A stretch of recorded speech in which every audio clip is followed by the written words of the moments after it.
On the 2nd of July, 1967, it seemed their worst nightmare had come true. Colgate's satellite picked up a huge burst of gamma rays.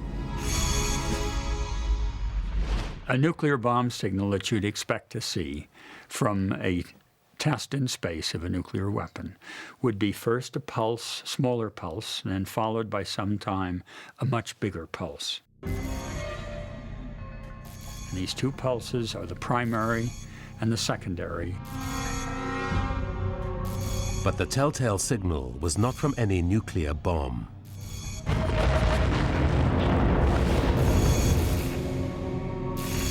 It was from something far, far bigger. Something of incomprehensible size. I was blown away, totally, completely blown away. My God, what the hell are they seeing out there? And the signals just kept on coming.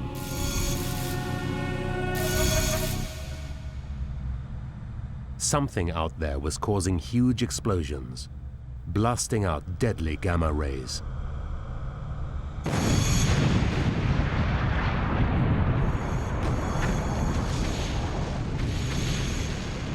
No one really knew quite what to make of it, and there were preposterous ideas bandied around for a while that even these were interstellar Star Wars going on, and we were seeing the phaser blasts that missed their target, or that comets were annihilating with anti-comets, or little black holes were evaporating. People didn't quite know what to make of it.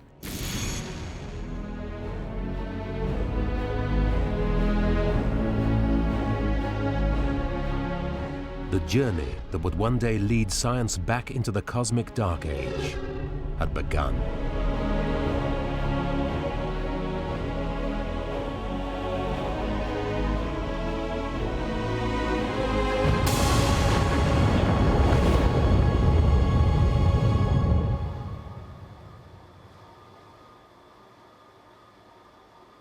Astronomers were baffled. They had no idea what was causing these bursts.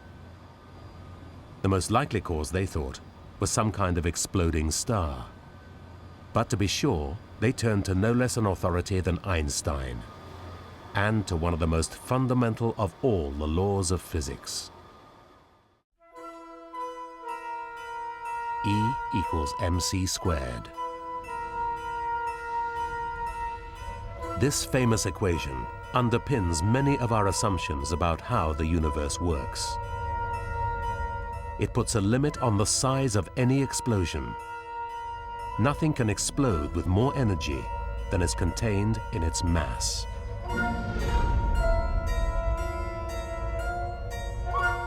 So, if some kind of star really was the source of these gamma ray bursts, then E equals mc squared would tell you how big the explosions could be.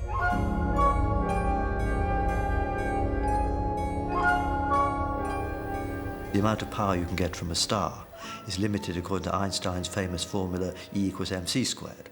And if we know m, the mass, which we do know for stars, then we know the maximum amount of energy which you could get by any conceivable process. Once they knew there was a finite size to the explosions, they could then work out how far away they were.